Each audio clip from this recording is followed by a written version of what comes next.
Hey guys, welcome into DC On Screen, episode 422. I am your host, David C. Robertson. This is my co-host, Jason Goss. Hello. This is our weekly news episode, and it's a pretty light week. There's been a few of those. Yeah, been a few. Now I we do... I think this will be the end of it. I think we got probably another couple light weeks ahead of us. You think? Yeah. It'll start. My bet is mid-September we'll start really seeing some traction. Just a bet. Have a good week. Yeah, went alright. Yeah. So I was listening to Suicide Squad cast, and they, I think Tim was talking about, like, I have faith that something big is going to drop this week. And it kind of did, but it wasn't good. This is pretty, by the way, before I get into that, we do go full spoilers. So, it's really only applicable probably with the TV stuff if you haven't caught up, but we're not really getting that. I don't think we'll get that deep this episode, but maybe with some of the animated stuff. Mm-hmm. But I'm talking about like 20-year-old stuff here, so whatever. But anyway, that's no we have a lot of fan feedback this episode, so if you want to be a part of that at any point, you can talk to us on Facebook or Twitter or Instagram, DC On Screen. It's one word. And or call us 205-259-6331 to be on the voicemail, to be on the show, to hear your voice echoing through your headphones from across the interwebs. I don't know. Probably space or something. I don't know. So I'm not going to get into the whole thing here because, oh my lord. Mm-hmm. But apparently Joss Whedon and his wife got a divorce. Aw. And she wrote a pretty lengthy letter claiming that Joss had multiple affairs over the years. She claimed that he used her as a shield she said he used his relationship with me as a shield so no one would question his relationships with other women or scrutinize his writing as anything other than feminist. That is not the least of the scathing things she said about him, and one of his spokespersons came out and said, while this account includes inaccuracies and misrepresentations, which can be harmful to their family, Joss is not commenting out of concern for his children and out of respect for his ex-wife. So, it's about the only way to play that. You don't want to get into, right. But, after 15 years, Whedonesque.com is closing down, purportedly over this. I don't even know what they do. I've never ran across them. They're just a Joss Whedon web news site and message board, and he would actually go over there to announce stuff a lot back in the day. Like, this was Whedonesque was a site that I went to probably constantly, probably daily. Yeah, like daily at least. Yeah. So sad time. And I've said it before on this site, on the show. We don't get into directors or writers or whatever it is, their personal lives too much because, we probably wouldn't follow anybody if that was a big deal to us. What they crank out artistically and what they have going on in their personal lives is two separate things unless, it really starts to affect the work. Right. Which is why I'm mentioning it here, because I've seen some people on Twitter going like, well, I'm not watching Justice League now. I'm never watching a Joss Whedon thing again. That is not the case for me. Yeah. But then again, I've had issues with Joss and the way he goes about doing things for kind of a long time now. I've never put it too much scrutiny, and I don't suspect I'm going to start now. Mm-mm. So I think I'm going to think about Joss's personal life exactly the same amount of zero going forward as I did in my past. Yeah, me too. Except for the fact that, I do want you guys to be on alert, because this is probably going to come up in clickbait. It's going to come up in DCEU bashing. I wouldn't be surprised if whenever he does come... who knows how this might affect things. Like... I think he'll probably bury himself in his work and, get the movie finished on time.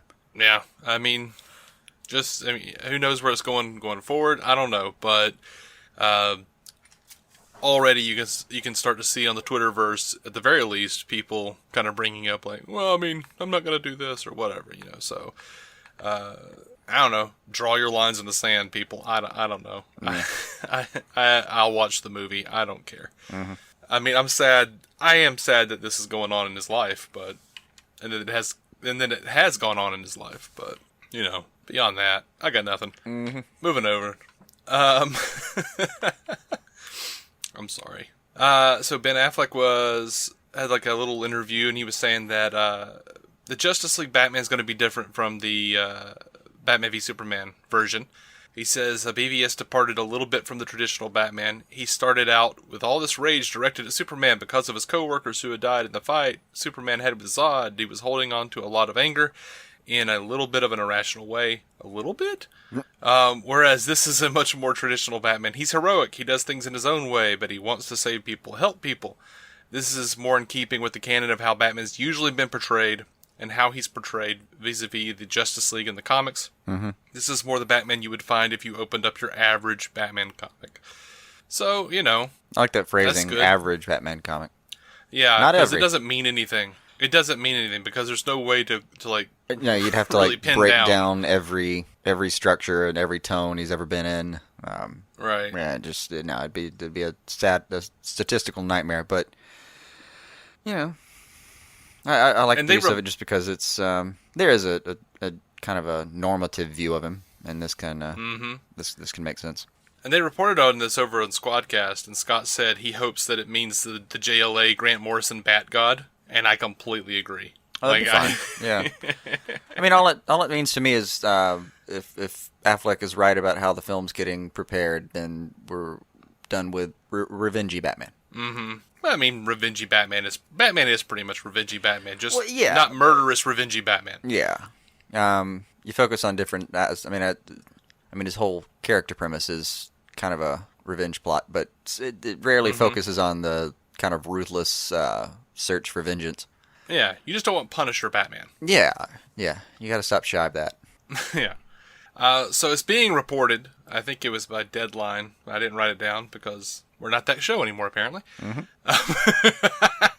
If we were ever completely that show, but it's being reported that Patty Jenkins is looking to get about $10 million in the negotiations to direct Wonder Woman, which is a big deal. I don't know where that sits on the spectrum. Well, it's not official. What? Well, $10 million is what Zack Snyder made for Man of Steel. Okay. Which, a lot of people are going like, "This is Zack Snyder's first movie." No, it was his third movie for WB. Yeah. We're talking about 300 and Watchmen before that. So, but at least one of which did make money. Yeah, well, which one? They both did. But Wonder Woman, we're going to talk about the numbers here in a second for Wonder Woman, but it is the most any female director's ever made as far as the movies going, and 10 million will definitely be the most female directors ever made to do a movie. So, I mean, she's hell yeah. Surely she's earned that accolade at this point. Oh, absolutely. I mean, but it's not official. It is not official yet. No, I mean that'll bounce around a little bit. And that was Deadline. Mm-hmm. Like when Variety prints it, I'll be like, oh, okay, cool. What's this? Yeah. All right. So Wonder Woman crossed 800 million this past week. Damn. 404 million domestically, 396 million internationally. As per comicbook.com reporting, it says Wonder Woman is one of fewer than 30 films to 400 million domestically and is currently the fifth highest grossing film of 2017. Highest ever film ever directed by a woman. Mm-hmm. Biggest domestic opening for a film directed by a woman. The movie also stands as the highest grossing superhero origin film domestically and the largest box office opening for a comic book movie with a female lead. So, major props there. That's all the stuff I would slide across the table with my offer. Mm-hmm. And by the way, I pray no one looks too deeply into my slip saying groping instead of grossing. That wasn't a Freudian slip. Made me laugh a little bit.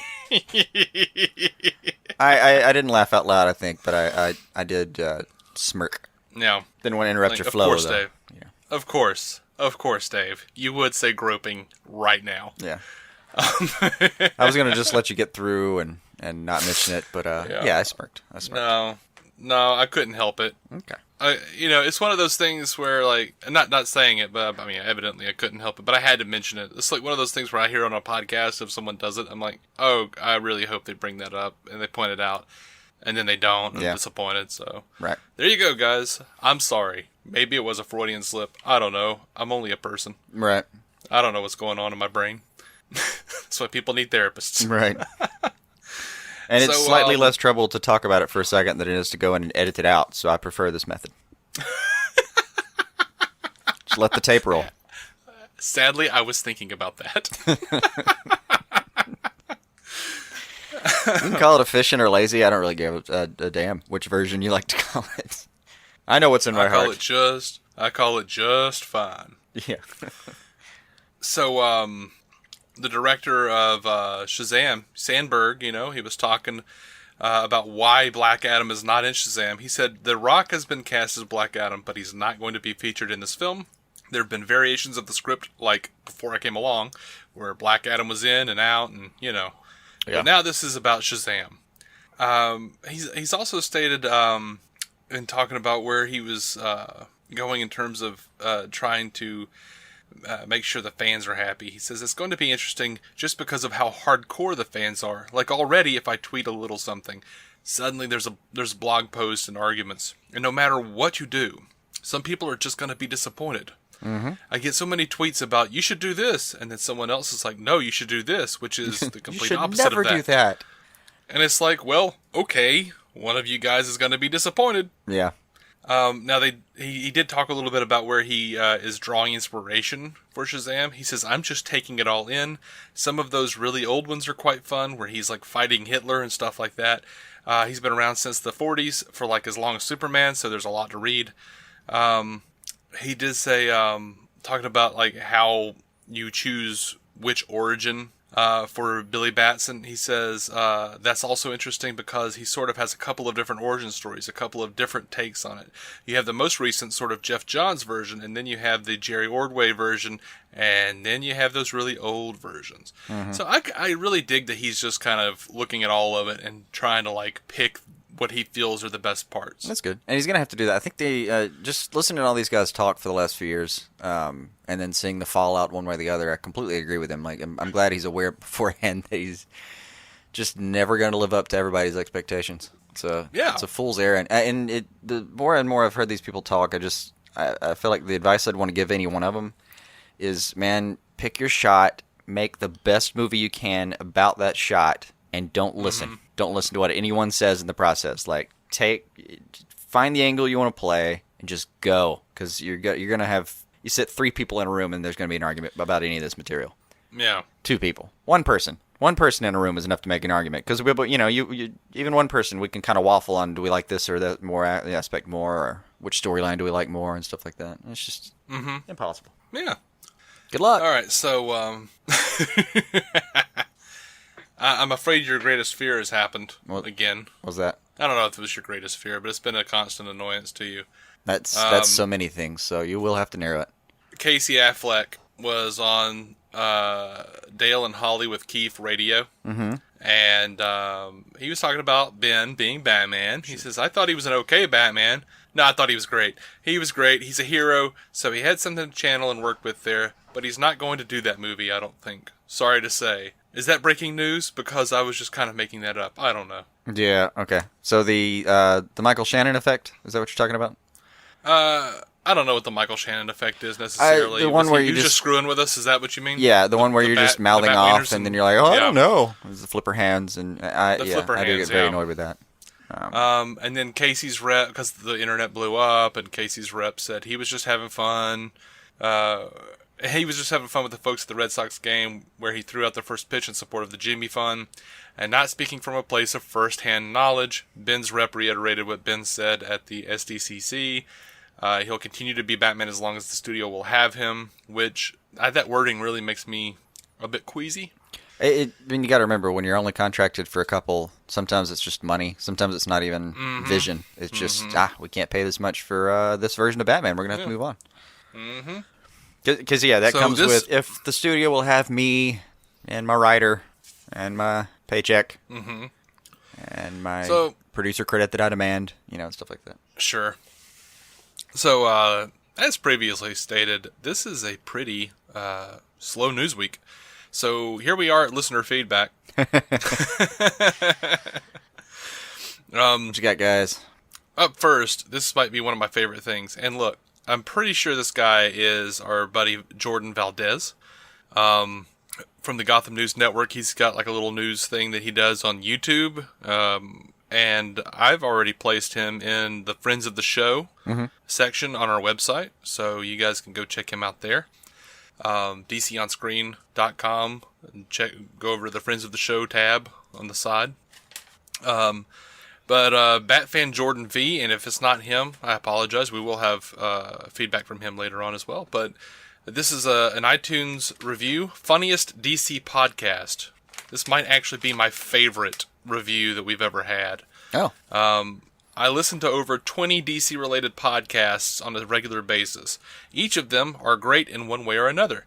And what makes DC on Screen stand out is that it is consistently the one that makes me laugh the most. Dave and Jason have great chemistry with one another, and they both are always cracking me up. Of course, that's not the only reason to listen to their podcast. They give very knowledgeable and intelligent analysis of DC movies, TV shows, and news.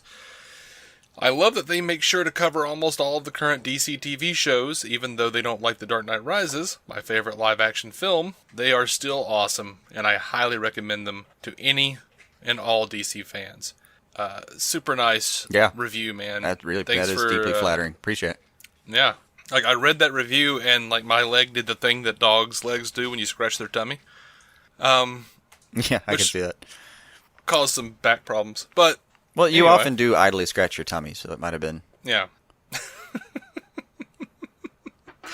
less psychosomatic than you think. Don't tell the listeners our secrets from when we lived together. It's a common thing. People do it. It's okay. You don't have to join a group or anything. My tummy doesn't itch. Yeah. Never. We have a voicemail from a listener. They didn't leave their name. They sound pretty annoyed. So, here's that. Alright, fellas. I'm fucking tapped out on Wonder Woman. That shit is... I can't even get it out. It just makes my skin crawl. Fucking knock it off, whoever's doing it. Yeah, that's all I wanted to call and say is a bitch about that silly nonsense. Other than that, keep some DC on your screen. All right. Well, that sounds definitive. Honestly, yeah, right. Don't think there's any waffling at all on that. No, but we actually also have another, and it might be the same guy. I don't know, but we have someone on Twitter. Andrew Gexy, I think is how you say that. Says, I don't want to hear those wicker women again. Can't you listen to them for us and just describe it to us and react? Okay, first I want to answer by saying this. If you've heard them, you know damn well I can't explain them. Or summarize, recap in any way. So why would you even ask me to do that? Right. By contrast, though, Josh McKay at Red Arrow X3 on Twitter says, those wicker women, it's widder women. Widder. Widder. Like widow. They're widows. It's as screwable as anything else in that. Those wicker women sounds like something from a B-80s movie. I find it disturbing in a good way. So see, we're not just going to take them out completely because we have people who enjoy them. Mm-hmm. I enjoy them about half of the time. So well, every now and then some piece of it that I can understand is funny, but then it just goes back into weirdness. Yeah, I just don't. It's just chaos. Yeah, but it's an old Bill Hicks line, but it's I'm a dog staring at a card trick. Right. So what do you say? What do you want to do? You want to just put the widow women at the end of the credits, like after the credits from now on? That seems like the best solution. It seems like the way to, like, if you want to hang in there for them, we'll tell you beforehand. You can hang in there, and everybody else can just click next and move on with their day. I don't want to deprive the world of the widow women, or the widder woman, or whatever you call them, wicker women. But but people are actively hating we also them. have to respect the phrase "fucking tapped out." That's a strong vote. Mm-hmm. But it's in terms of how the widder women voicemails are going. every other one makes me laugh out loud a couple of times, and then all but the same measure, every other one is just kind of like, dude, come on. What is happening in there? So well, now that the numbers have gone up to women plural, I kept wondering, is there going to be a council of Widow Women at some point? I think that might be the time that we end it. But whoever's doing it, I don't know, hone, refine. I don't know what to tell you. I don't know what you're doing here. But if you're looking for a way to like start your own Widow Women podcast and looking to gain a fan following of some sort, this probably isn't the best way to do it. Whatever. I don't know. I got nothing else on it. We don't have one from them today, or from that person today, whatever it is. Yeah. So, moving along. Rick Story, Old Man Rick 68, loyal listener, over on Twitter, says, just got through the last ep. Great to see you guys back in fine form. As a longtime listener, I could tell you weren't having fun anymore, but this latest episode brought back the good vibes that drew me to your cast in the first place. Don't lose any more sleep. We're not going anywhere. Love your work, guys. It's not, I will say it's not that we weren't having fun anymore. We were just having less fun than we wanted. Yeah. That's actually so nice to hear. And there were times where it was just, some of the back end stuff became, just tedious. Just honestly tedious. Like no joy in that part of it. And then every now and then. Not the actual show. Yeah, when we'd get to record, if everything was set up, when we actually got to sit down and talk, it was, for the most part, we could still find some fun in it. But, yeah. And it's like we said, it was that one time where we finally hit the wall and just didn't enjoy a damn second of it. We're like, we got to rethink this. I can't have it. Actually, that feedback is so kind of relieving to hear. I may temporarily tattoo it somewhere just to remind myself, at least a few key phrases, maybe on the inside of the forearm, right, to get me through the day. Much appreciated. Yeah, much appreciated, man. Because we did lose a little bit of sleep worrying about the opposite of that response. Yeah, and also, you know what? I do want to officially apologize to Twitter and to our Twitter fans. And I've already done so, mostly on Twitter, but I'm sorry I haven't really been around to answer the stuff. Like, this last week, or maybe even a week and a half or so, I've just been out of it. Like, for one thing, like, my Twitter app kind of messed up on my phone. Like, my phone did this update, and, like, then all of a sudden, like, Twitter didn't really send me notifications or anything. And, like, kept kind of closing, like, freezing and closing. I think I've got that sussed out now. But, I guess I should have just been, like, realized that something was up and, like, checked it when I got home. But I just, most of the time didn't. And, didn't really respond too much, so I apologize. Yeah. And you've been a little under the weather yourself, so I've been seriously under the weather. Yeah. Like varying degrees for like a month. Yeah, like still under the weather. Like anyway. Oh, Travis Hines at Travis_156 on Twitter says, "Awesome podcast, guys. I celebrated your 420th episode." Even if you didn't ask us to. Aww. Ha ha ha. Different times, man. Different times. What does he mean by that? Surely you're being facetious. I couldn't tell. For a second I had no idea, but surely to God, right?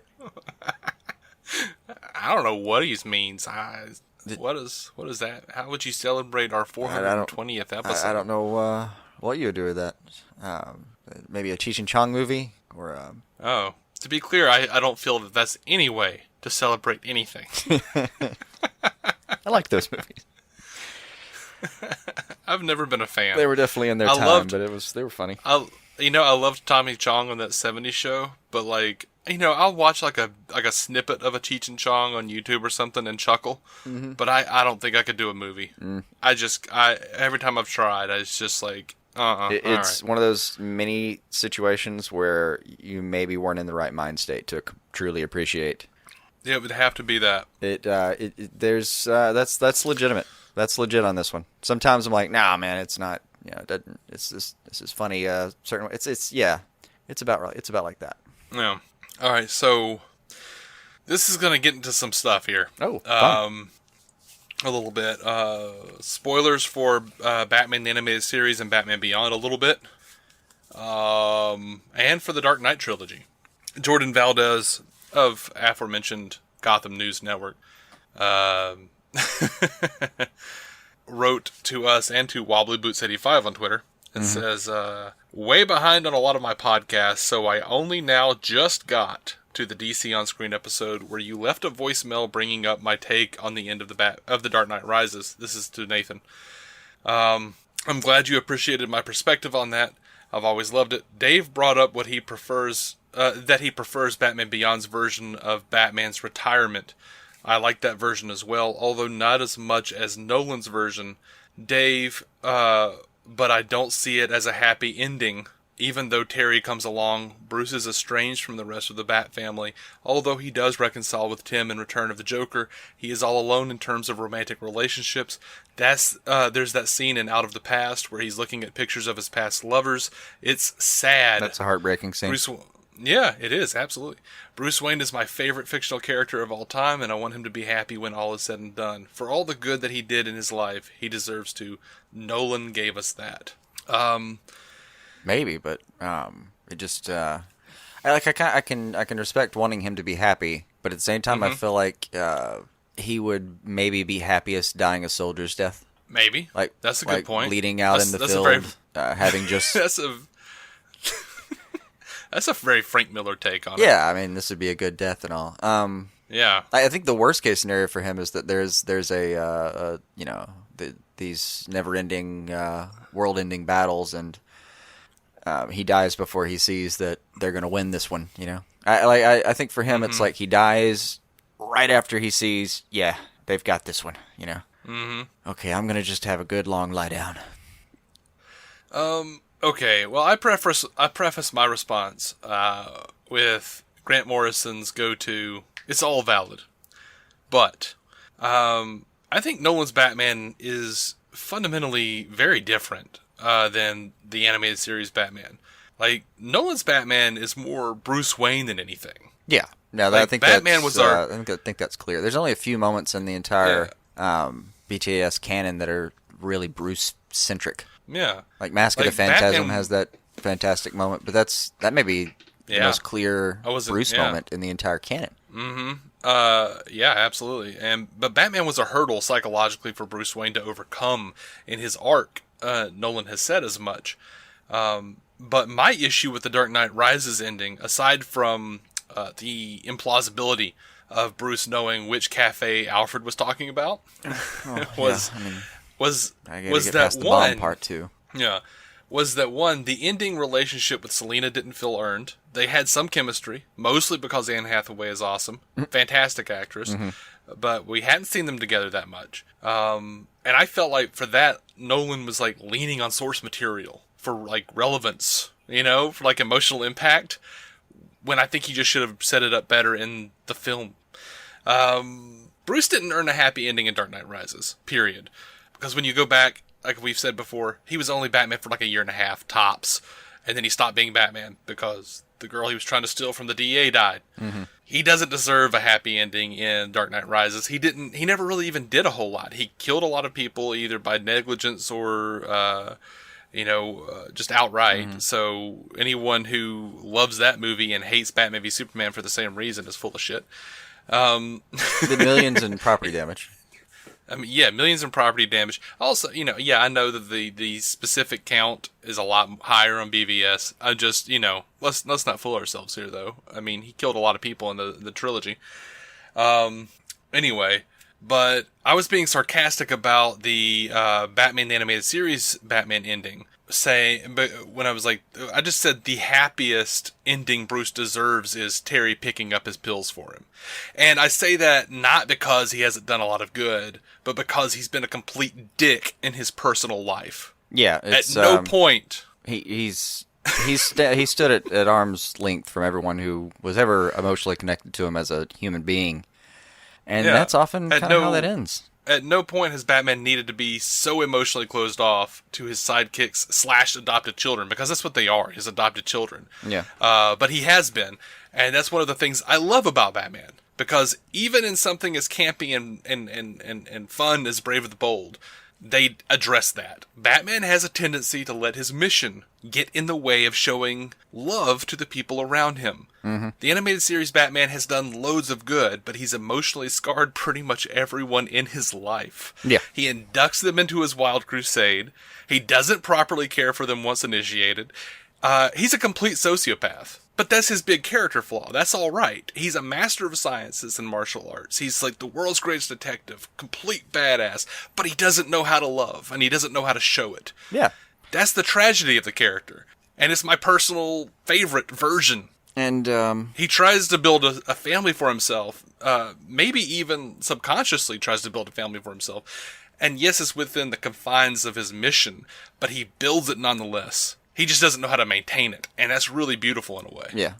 Well, I think like someone who really took that point and said, "Let's see what happens with it." It was like the Scott Snyder Death of the Family. Yeah. Absolutely. Really did a good number on that. Mm-hmm. I'll leave that one alone and, I love and that just suggest people pick up that book. I'm sure it's out. I haven't even looked, but I'm sure it's out and Oh, it's out. Yeah. bound form. Grab it. Yeah. So yeah, that's pretty much where I'm going to land on that. But there, like I said, there are different iterations of Batman, and I think it's somewhat. You're never going to quite get what you're looking for when you're mixing and matching Batman or Batman across the multiverse, because, like I said, the animated series Batman is fundamentally a different creature than the Nolan Batman. Yeah, it actually brings up a nice callback within our episode here was, Affleck talking about the average Batman. Mm-hmm. There is something to that there is a kind of a baseline thing you see more often, but it'd be hard to really prove it. But also the thing I was talking about with the Shazam director, man, just to do your thing and try to do it well, and that's the best you can hope for. Yeah, I mean, I'll accept a lot of different versions of Batman. Probably my I would have been more open to the Nolan version of Batman. Like I said, Dark Knight, one of my favorite Batman movies, if not my favorite Batman movie ever made. Mm-hmm. Though not my favorite Batman I've ever seen on screen. Yeah, I would really like if that was just in a capsule by itself, I would have loved it so much. Yeah, and I don't know. Dark Knight Rises had so many plot issues and so many. It was just distracting as a movie. It was hard to even get to. But on top of all of that, there were so many better ways I felt to do even what they were talking about doing. Anyway, moving on. We've talked about Dark Knight Rises a lot. Ad nauseum, I think, is the word. Yeah. So, we are about to hop over to the DC TV portion of this, and we've got a little more feedback over on that side of things. If you're not following us, you can find us on Twitter, Facebook, Instagram, DC Onscreen. You can email us at dconscreen@gmail.com. You can hit me up specifically at David C. Robertson. You can call us 205-259-6331 and leave us a voicemail, as some unnamed character did earlier to complain about the widow women. And we are going to jump into television now. And Jordan, by the way, man, I hope I hope my explanation made some sense. I don't know. I hope I wasn't a dick somehow. I always hope that. Yeah. Jumping I into often DC go to bed TV. just hoping I managed to pull that off for at least most of the day. Yeah. Yeah. So jumping into Gotham, apparently we're going to get a couple of new characters, which is pretty fun. Marina Benedict of Prison Break is going to be playing a recurring character named Cherry, a Fight Club operator. It's going to be operating out of the Narrows, apparently. And the club acts as the law in the otherwise lawless Narrows, and Cherry will be both ally and adversary to Enigma, Butch, and other characters as they move through the Fight Club. That sounds kind of fun. That could be good. Could be. I could see Gotham screwing it up though, and making it weird and hammy or something. Possibly. Benjamin Stockham of Sons of Tuscan is also going to be guest starring as Alex Winthrop, a friend to the young Bruce Wayne. So, and David Mazouz has talked about how they're going to jump into more of the Playboy Bruce Wayne and more of the character divide between Bruce and Batman. Yeah, he's working on both personas right now. So him having a little friend here, Alex Winthrop, I could see that. Let's see what I'm down with that. Mm-hmm. That sounds kind of cool. I'm super excited about this. I'm not hugely familiar with the character, Amunet Black, or Blacksmith over in the Flash comics, who she was like, I'm not hugely familiar with her again, but she stole an elixir from her husband to become, she could she merges flesh and metal and all sorts of weird crap. But Yeah, she's a new one for me. They've cast Katie Sackhoff from Battlestar Galactica. She played Starbuck in the remake of Battlestar, and she was pretty fantastic on that show. And she's playing Amunet Black. And the description here is Blacksmith runs a black market for supervillains and uses every means possible, including the long list of metahumans under her thumb, to ensure her illicit enterprise thrives. It seems like a less comic booky version of her, but apparently she'll show up in the 5th episode of the new season, Girls' Night Out, which also is going to be a mini crossover with Felicity. Okay. So that might be kind of fun. Mm-hmm. I like Katie Sackhoff. I am a little sad because I get the feeling that this is going to be like a one-off character, or at the very least a very hey, we might see her again in another episode later in another season. But I like Katie Sackhoff. I mean, I've just gotten so used to it. I could deal with seeing her at this point. I like Katie Sackhoff. I could see her in. I could watch her every week on the show, and would be really happy to, honestly. They've also cast Susie Abromite, I guess, of Chicago Med and Battle Los Angeles. She was also Jerry Hogarth's girlfriend, Pam, in Jessica Jones' first season. Oh, okay. Yeah, whatever. They've cast her on Legends of Tomorrow as the Atom's mom. So. Oh, okay, that works. Well, that I assume will be going into the past to hang out with Ray and his mom, or we'll get a flashback or something. Yeah. They cast freaking Richard Dragon over on Arrow, Kirk Acevedo of Fringe. You remember him on Fringe, right? He was yeah, I remember one of the agents, the main agent, really. I guess. Yeah, he was like Olivia's. He was on 12 Monkeys as well. He was Olivia's sidekick on Fringe, his or her partner, whatever. So I dig the actor. I think he's really good. Yeah, never had a problem with it. And I only watched a little bit of Oz, but what I saw there, he's got a lot of good range. He's just one of those people. Every time I've ever run across him, it's been a good thing. Yeah, I mean, I wasn't sure he had range until they did the parallel universe story on Fringe, and we saw him in the other reality. And I was like, okay, shit, all right. I would say I remember that, but I've managed to purge most of Fringe. So I've really somehow only purged the last season, where I'm just like, I don't know. And then it was like Watchers and something, Observers or something, whatever they were called. I don't know.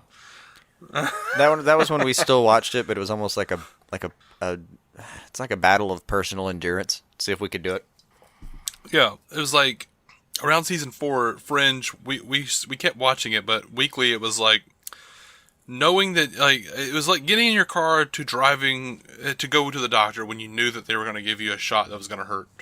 Yeah, or actually, I would portray it more like the same metaphor, but getting in the car, driving to the doctor, and knowing that you're going to get one of two bad diagnoses. One maybe, but one is way worse than the other.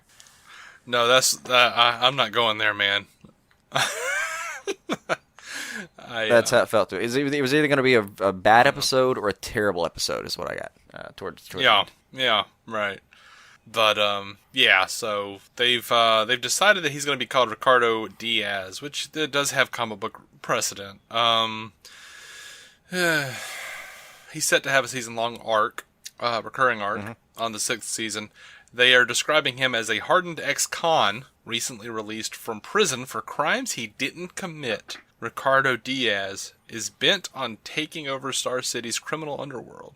Which, why would he do that if he didn't commit these crimes that he was in prison for? But whatever, that's fine. I would feel like, I've already gone to jail for something I didn't do. So now that I've spent most of my adult years learning how to be a criminal, I guess I'll just go ahead and pay that back. Well, maybe it wasn't that long anyway, because it says a master in hand-to-hand combat, honed by years of life on the street. Diaz has yet to meet a foe he can't take down. So maybe he wasn't in jail for that long. Maybe he was in jail for like a year or 5 years, and he was like, "I'll make the city pay. If they think I'm a criminal, I'm gonna be a criminal." Yeah, it's like the thing criminal. where you're accused of cheating, and you're like, if I'm getting accused of cheating every week, why not do it? Good Lord. Right. Yeah, we've all heard some friend, espouse that at some point, and hopefully talked him down. Sure, because that's what good friends do. So, exciting news, kind of. I hope this is exciting news. But Miracle and Guggenheim have casually name-dropped Ragman in an interview. Looks like we might be getting a little bit more backstory on Rory over there. They were specifically talking about how, like, not having the island flashbacks anymore frees them up to do other characters. Mm-hmm.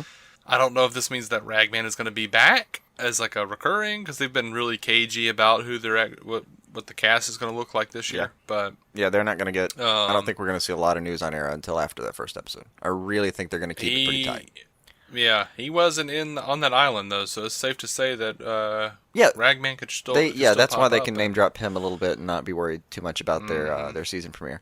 But I'm pretty excited because I love that character and I really liked his portrayal on Arrow. Yeah, no, that was a big loss for me when they decided to write him out for the season. But they did open the door to it as, like, I forget who mentions it, but he's going to go work on his suit and stuff like that and see if he can't get back into business.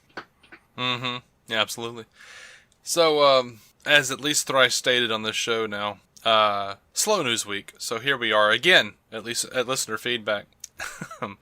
Andrew Gexy, again, from Twitter, says, he quotes something I said on last week's episode. The quote was, "Someone I don't want to see come back, John Barrowman."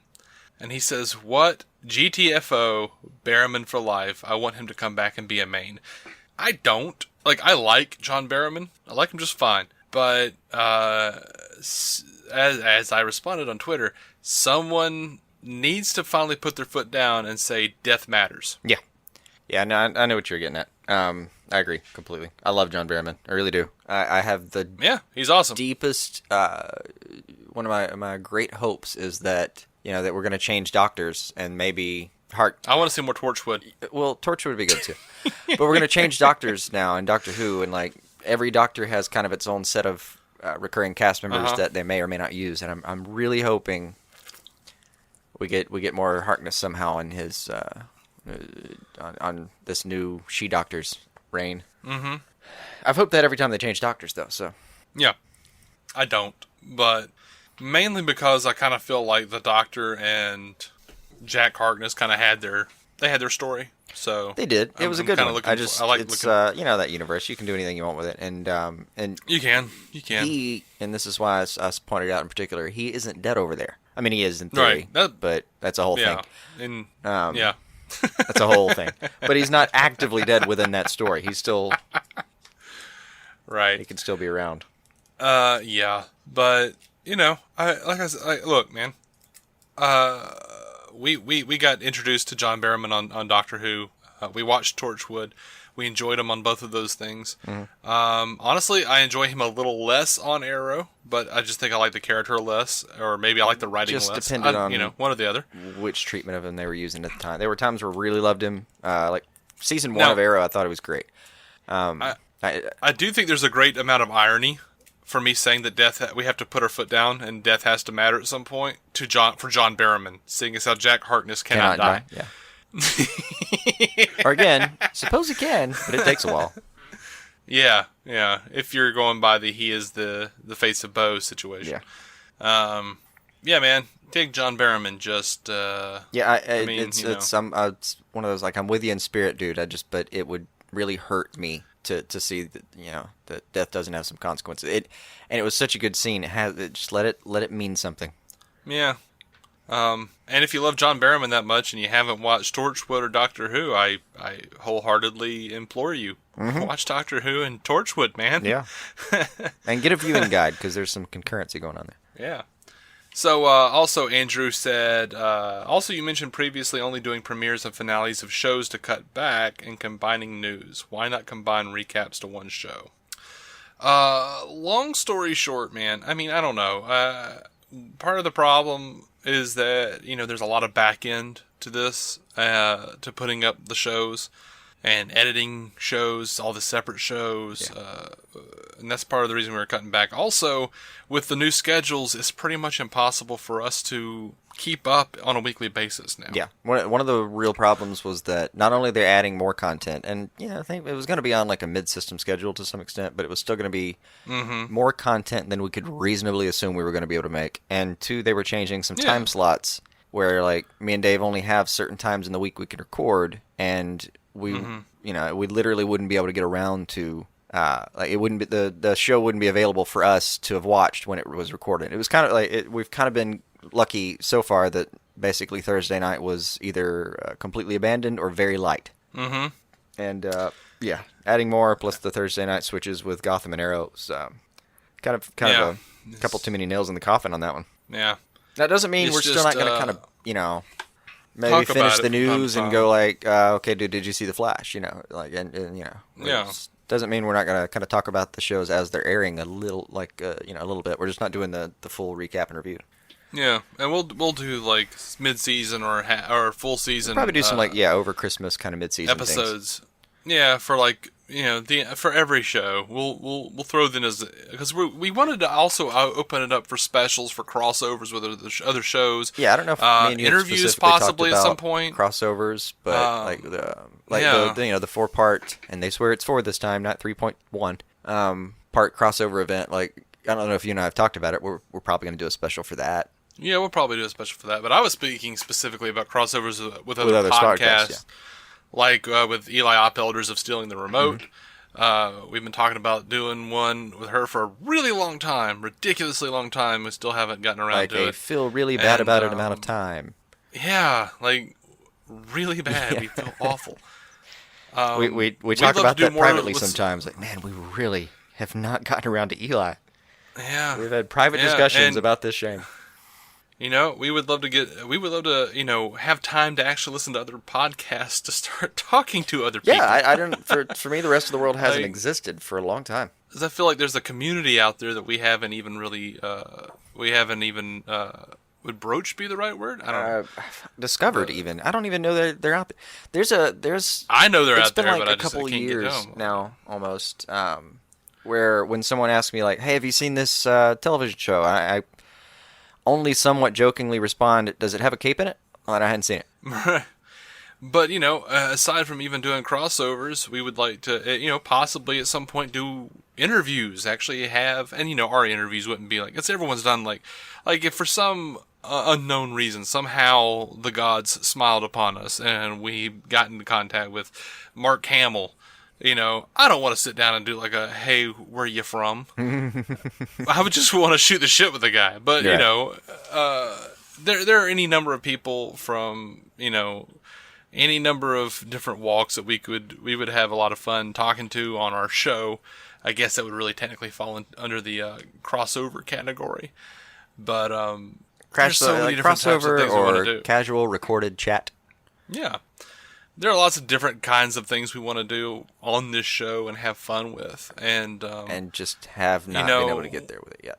With the way the schedule panned out and with, just being so many, just so much stress and everything, we think this is the best move for the show, honestly. And we've had an overwhelming amount of support. Thank God. And, dude, Andrew, I am sorry. I know that there are people out there who want us to keep doing the individual episodes with the recaps, and I'm sorry, man. I do see if it as, this was our full-time gig, we would do it. Yeah, I would be able to. I do still see it as kind of there's an upside here where, like, rather than listening to one of our recap and reviews of a thing and hoping we talk about a thing, now you can just kind of contact us and we'll bring it up in feedback and talk about it. Absolutely, man. I think we're just going to kind of talk about, narrow it down to what do y'all really want to talk about, man? Yeah, man. But absolutely. If we, if we are able to do this show full time as our full time jobs, we'll absolutely start doing the recaps and reviews again. Yeah, absolutely. Because that was a really hard decision for us to make. It was one of those things where we now news probably won't ever go back to the way it was because we just don't want to do comprehensive news anymore. Yeah, that was not our favorite. I mean, it was a deliberate decision to try it that way, and then it just kind of got out of hand on us, and it became like a thing we were to some extent trapped in time-wise. We couldn't. And I don't know if this is how it worked out for you in terms of how I feel or how you feel, but cutting off the recaps and reviews kind of felt like initially like it was a bit of overkill, but then it all, like, as soon as we actually made the decision to do it and it like sunk in, it felt like just what the doctor ordered in terms of just like regaining some portion of our life. Yeah, and the more and more I thought about it, the more I started seeing kind of upsides about like what it gives us more time to do, and yeah.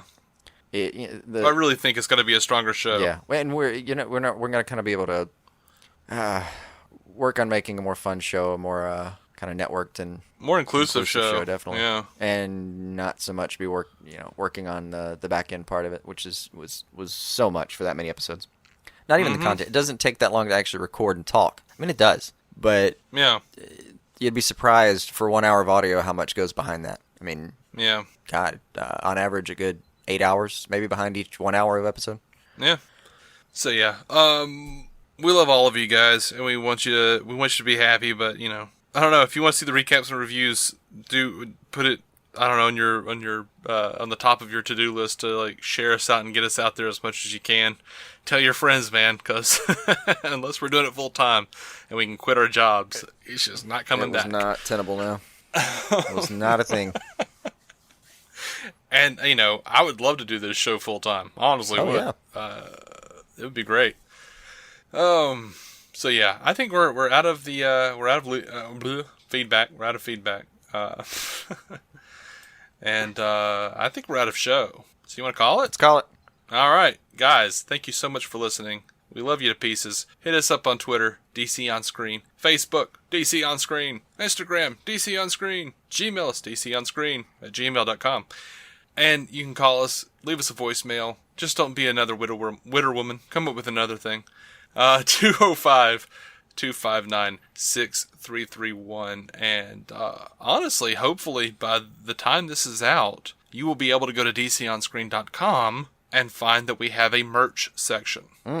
Another little thing I've had time to do now. Yeah, we've been that's been like a year and a half in the making, which was suddenly 2 weeks done.